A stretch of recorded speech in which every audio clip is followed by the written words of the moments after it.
Oi, gente, tudo bem? O tema da nossa aula de hoje é o sistema respiratório.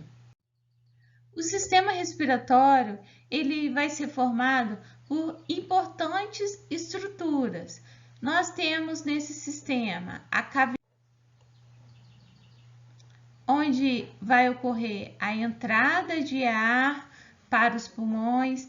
Temos a faringe, que é um órgão que faz parte tanto do sistema respiratório quanto do sistema digestório. Temos a laringe, traqueia, brônquios, bronquíolos. Lá após os bronquíolos, temos os alvéolos pulmonares para ocorrerem as trocas gasosas. Temos o diafragma, um músculo que é encontrado apenas nos mamíferos.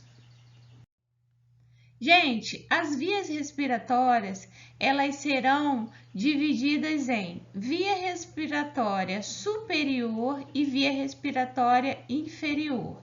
Na via respiratória superior, nós temos os órgãos que fazem parte desse sistema respiratório, que estão localizados fora da caixa torácica. Que estruturas são essas? São as fossas nasais, também chamadas de cavidade nasal, a faringe, a laringe e o início da traqueia. Já a via respiratória inferior, ela é formada por órgãos que estão localizados dentro da caixa torácica. Que órgãos são esses? Nós temos a parte inferior da traqueia, formando a via respiratória inferior, os brônquios, os bronquíolos e os alvéolos pulmonares. Lembrando aqui, gente, que os pulmões, eles serão formados pelos bronquíolos e pelos alvéolos pulmonares. Temos alguns músculos importantes na via respiratória inferior, que são os músculos intercostais, são músculos encontrados entre as costelas, e o diafragma, um músculo que separa o tórax do abdômen. Ele vai estar abaixo dos pulmões e vai auxiliar no processo de inspiração e de expiração. Temos então, gente, na cavidade nasal, essa entrada de ar que vai ocorrer nesse sistema, ela vai passar como o ar, ele vai passar como se fosse por um filtro. Na minha cavidade nasal, eu tenho a presença de muco e existe a presença de pelos também. Por quê, gente? Porque o muco ali e os pelos, eles irão estar filtrando o ar que está chegando. Então, esse ar ele vai ser conduzido, à medida que ele vai sendo conduzido, ele vai ser filtrado, ele vai ser limpo. A gente pode estar umedecendo também esse ar e aquecendo ele, preparando ele para chegar até os nossos pulmões.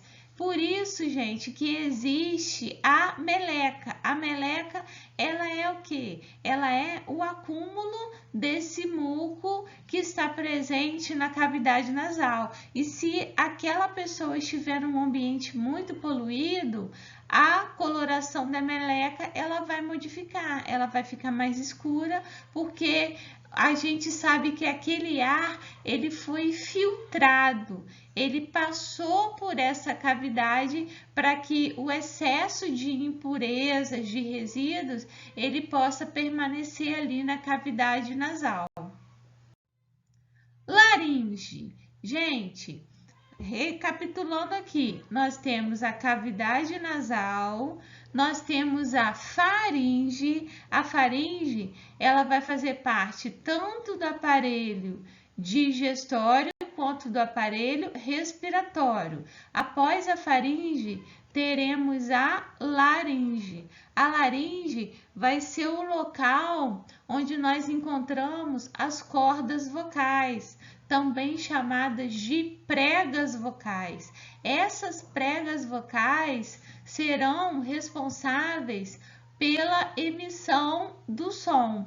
Vamos lembrar que lá no início da nossa laringe, nós temos uma estrutura formada de cartilagem, chamada de epiglote. A epiglote, ela vai fechar uma entrada que existe ali na laringe. A epiglote, ela vai fechar a glote. Então, para que o alimento ele não vá para o lado errado, para que o alimento ele não vá ali em direção à traqueia, no ato de deglutir, você vai estar fechando a glote com essa estrutura formada de tecido cartilaginoso chamada de epiglote. Então, a epiglote vai ser como se fosse uma porta que vai estar fechando a nossa laringe para que o alimento siga o trajeto dele ao longo ali do esôfago. A traqueia, então, começou lá na cavidade nasal, passou pela faringe, em seguida laringe. A próxima estrutura, gente, é a traqueia. A traqueia, ela vai ser formada por diversos discos cartilaginosos. E essa formação da traqueia, ela é muito importante para ela desempenhar o papel dela ali na condução do ar até os pulmões. A traqueia, ela lembra muito um conduíte, aquele cano que é utilizado na parte elétrica das casas. Nós temos diversos discos cartilaginosos que formam a traqueia. Esses discos, eles são importantes para que essa parede ali da traqueia, para que ela não colhe uma na outra. Então, os discos cartilaginosos, eles permitem que a traqueia ela esteja sempre aberta para que ocorra essa passagem de ar, para que esse ar chegue até os pulmões. Vocês vão ver aqui embaixo da traqueia uma bifurcação. Essa bifurcação que existe ali na traqueia, ela já começa a formar o que nós chamamos de brônquios. Quanto aos movimentos respiratórios, esses movimentos eles podem ser de inspiração. Inspiração é a entrada de ar para os pulmões e a expiração é a saída de ar para os pulmões. No processo de inspiração, o diafragma, esse músculo que está embaixo aqui dos pulmões, que está separando o tórax do abdômen, esse músculo ele vai contrair e ele vai descer. Então, quando esse diafragma ele desce, a gente tem a expansão da caixa torácica. Além da contração do diafragma, no processo de inspiração, eu tenho também a contração dos músculos intercostais, que são músculos entre as costelas. Então, diafragma e músculos intercostais contraem. Quando eles contraem, a gente expande a caixa torácica e existe uma diminuição dessa pressão interna da caixa torácica em comparação com o meio externo. Como existe essa diminuição da pressão em relação ao meio externo, esse ar ele vai entrar e com isso a gente tem essa entrada de ar para os pulmões. Já no caso da expiração, na expiração, esse diafragma ele vai relaxar. Então, o diafragma, na expiração, vocês podem observar que ele vai subir. Além do relaxamento do diafragma, temos também no processo de expiração o relaxamento dos músculos intercostais. Então, quando esses músculos relaxam, a pressão interna ali na caixa torácica, a gente vai ter o aumento dessa pressão interna. Essa pressão interna, então, como ela está maior em relação ao ambiente externo, esse ar que está presente na caixa torácica, ele vai ser eliminado. Ele vai ser eliminado no processo de expiração. Então, gente, só para recapitular, inspiração, o que aconteceu com o diafragma? O diafragma, ele contraiu, ele desceu. O que aconteceu com os músculos intercostais? Eles contraem também, eles sobem. E por que isso acontece? Para que ocorra a expansão da caixa torácica.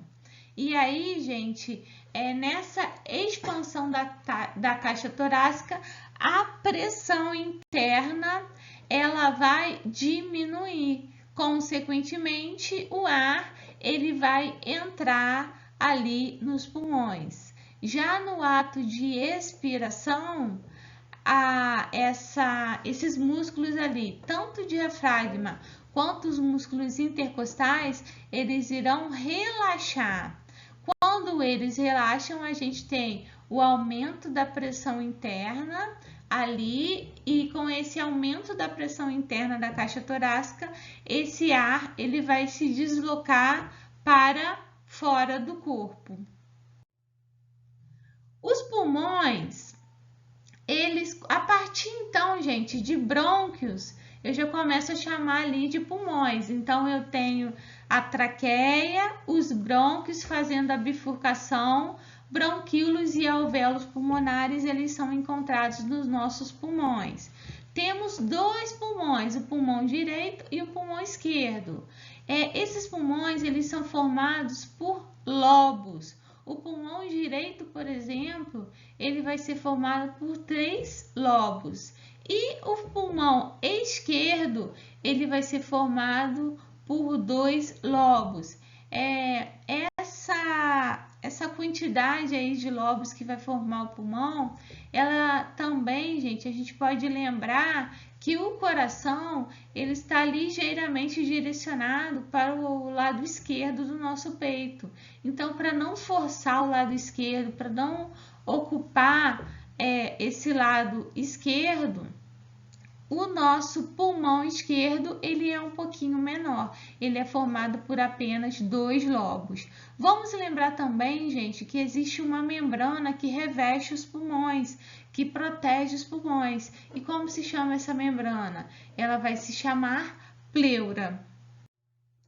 Gente, temos aqui então os brônquios que vão estar partindo da nossa traqueia. Então, a traqueia ela vai sofrer ali uma bifurcação para formar os brônquios direito e esquerdo. A partir desses brônquios, teremos as ramificações, que são os bronquíolos, até chegarmos finalmente aos alvéolos pulmonares. Lá nos alvéolos pulmonares, nós teremos o processo de hematose. O que é a hematose? É a troca de gases respiratórios. Quando a gente fala a respeito de pressão atmosférica, em ambientes de menor altitude, ou seja, ao nível do mar, eu tenho uma pressão atmosférica maior. A pressão atmosférica é a pressão exercida pela atmosfera sobre a superfície. Quando nós temos ambientes de altitude maior, então elevada altitude, a pressão atmosférica ela vai ser menor. Como essa pressão atmosférica ela é menor, nós temos uma menor disponibilidade de oxigênio. É por isso que a gente fala que em locais com elevadas altitudes, o ar ele está rarefeito. Isso quer dizer que nós temos menos oxigênio disponível nessas condições. É por esse motivo, gente, que os jogadores de futebol, quando eles vão jogar em países de elevadas altitudes, como Chile, por exemplo, esses jogadores eles têm que ir um tempinho antes, alguns dias antes do momento ali do jogo. Por que eles vão um pouquinho antes? Porque a gente passa a produzir mais hemoglobina, como uma forma de compensação a essa quantidade de oxigênio menor nesses ambientes. Quanto à captação do gás oxigênio, como que essa captação ela vai acontecer? Ela vai acontecer ali dentro da hemácia, também chamada de glóbulo vermelho ou eritrócito. Ali nas hemácias nós temos as moléculas de hemoglobina. A hemoglobina, ela tem o sítio de ligação, ela tem o local de ligação da molécula de oxigênio. Então, essa vai ser a estrutura, a célula que carrega o oxigênio no nosso corpo. Vai ser a hemácia, lembrando que essa captação do oxigênio vai ser ali na molécula de hemoglobina. Uma pequena parcela, muito pequena parcela desse oxigênio vai ser dissolvido diretamente no plasma sanguíneo, na parte líquida do nosso sangue. Agora, cerca de 97% desse oxigênio, ele vai ser transportado através daquela interação hemoglobina e oxigênio, formando o que nós chamamos de oxihemoglobina. Vamos lembrar também, gente, que essa ligação é uma ligação instável e é importante que essa ligação seja instável. Por quê que essa ligação tem que ser instável? Ela tem que ser instável porque esse oxigênio ele vai ligar na hemoglobina, mas ele vai ter que soltar rapidamente da hemoglobina para que esse oxigênio possa estar sendo conduzido ali para as diferentes células e para que esse oxigênio ele possa ser utilizado. E o gás carbônico, ele vai ser conduzido ali no sistema respiratório. Uma pequena porcentagem desse CO2 será transportado ali no plasma sanguíneo. Em média, 23% desse CO2 vai ser transportado através daquele complexo ali, hemoglobina mais CO2, formando a chamada carbohemoglobina. A carbohemoglobina, quando chegar lá no pulmão, libera esse gás carbônico para o ambiente. Agora, a maior parte do gás carbônico, em média 70% do gás carbônico, será transportado através da hemácia. Só que não vai reagir com a hemoglobina, gente, vai reagir com a água presente nessa hemácia, através da ação de uma enzima. E que enzima é essa? É a anidrase carbônica. Então, o gás carbônico, ele reage com a água dentro da hemácia, formando o que nós chamamos de ácido carbônico. Esse ácido carbônico, rapidamente, ele vai dissociar em bicarbonato e íons H+. Dessa forma, gente, na forma de bicarbonato, esse CO2 ele vai conseguir ser conduzido de uma forma mais fácil, porque esse bicarbonato ele dissolve ali no plasma e facilmente ele vai ser conduzido. Então, gente, aqui a gente tem a reação representando esse processo. Gás carbônico mais água, lembrando que isso acontece ali dentro da hemácia, formou o ácido carbônico. Esse ácido carbônico, ele vai ser formado pela ação da enzima anidrase carbônica. Esse ácido carbônico vai rapidamente dissociar em H+ e bicarbonato.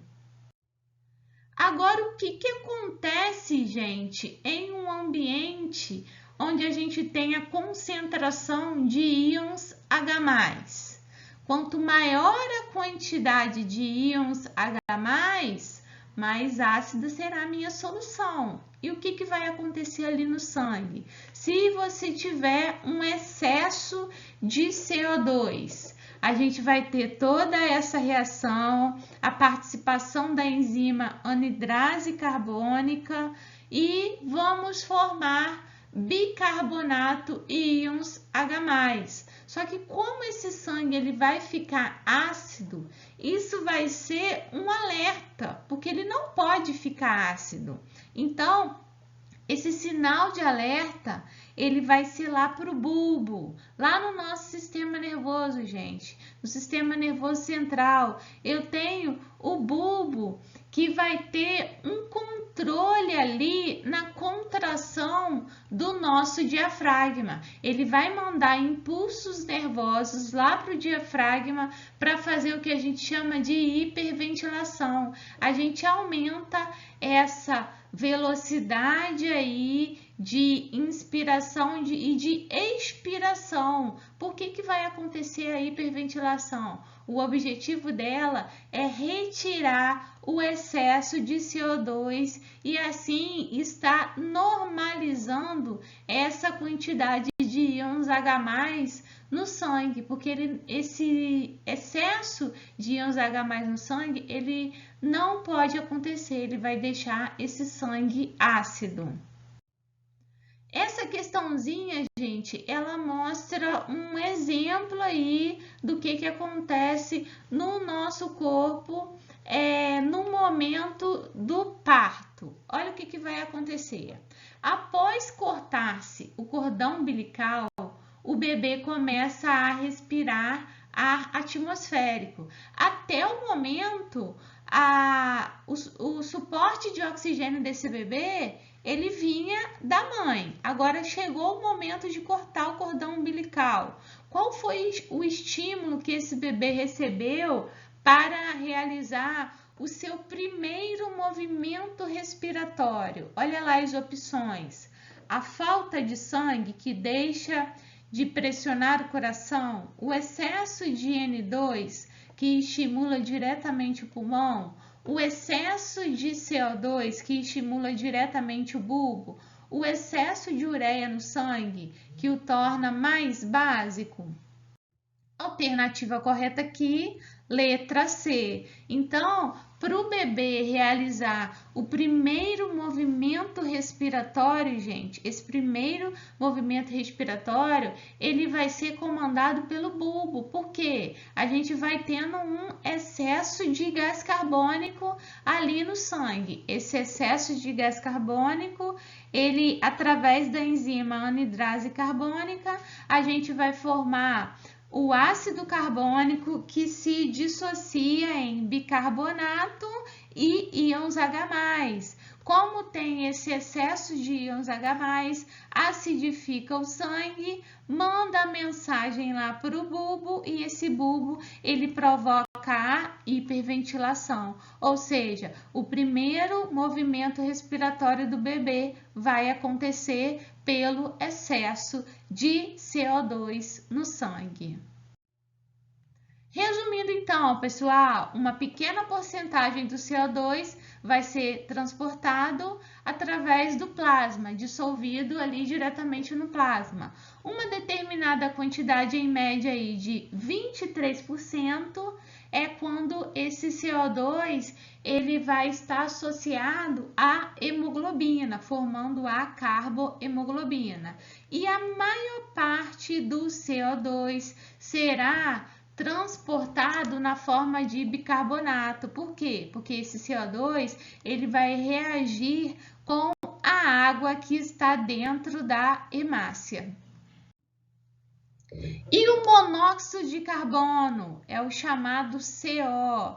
Esse monóxido de carbono, ele pode estar fazendo uma ligação com a hemoglobina presente na hemácia. Essa ligação, gente, do monóxido de carbono com a hemoglobina é uma ligação estável. Então, vamos recordar o que a gente comentou a respeito do oxigênio, quando ele estava se ligando lá na hemoglobina. O oxigênio, ele fazia uma ligação instável, então a hemoglobina, ela ligava rapidamente com o oxigênio e daqui a pouco desligava essa reação para que esse oxigênio, ele possa ali ser passado para as células. Já no caso do monóxido de carbono, gente, a ligação que vai acontecer entre esse monóxido de carbono e a hemoglobina é uma ligação estável. E o que vai acontecer, gente? A hemoglobina, ela tem uma afinidade muito maior com o monóxido de carbono do que com o oxigênio. Essa afinidade do monóxido de carbono com a hemoglobina, ela é 2.000 vezes maior do que a afinidade que esse monóxido de carbono ele tem com o oxigênio. Então, pessoal, essa ligação estável que vai acontecer vai formar a chamada carboxihemoglobina. E aí, o que vai acontecer, gente? Esse monóxido de carbono, ele é considerado tóxico para o nosso corpo. Em vez de as suas moléculas de hemoglobina elas se ligarem com o oxigênio, em um ambiente que tem um excesso de monóxido de carbono, a sua hemoglobina ela vai preferir se ligar com esse monóxido de carbono. Como consequência, pode acontecer uma morte por asfixia. E o sintoma dessa pessoa que começa a inalar o monóxido de carbono é apenas uma sonolência. Gente, esse é o conteúdo que a gente tinha para comentar nessa aula de hoje. Tem algumas coisas ainda para a gente comentar sobre sistema respiratório, só que isso aí vai ficar para a próxima aula. Obrigada a todos pela atenção, bons estudos e tchau, tchau!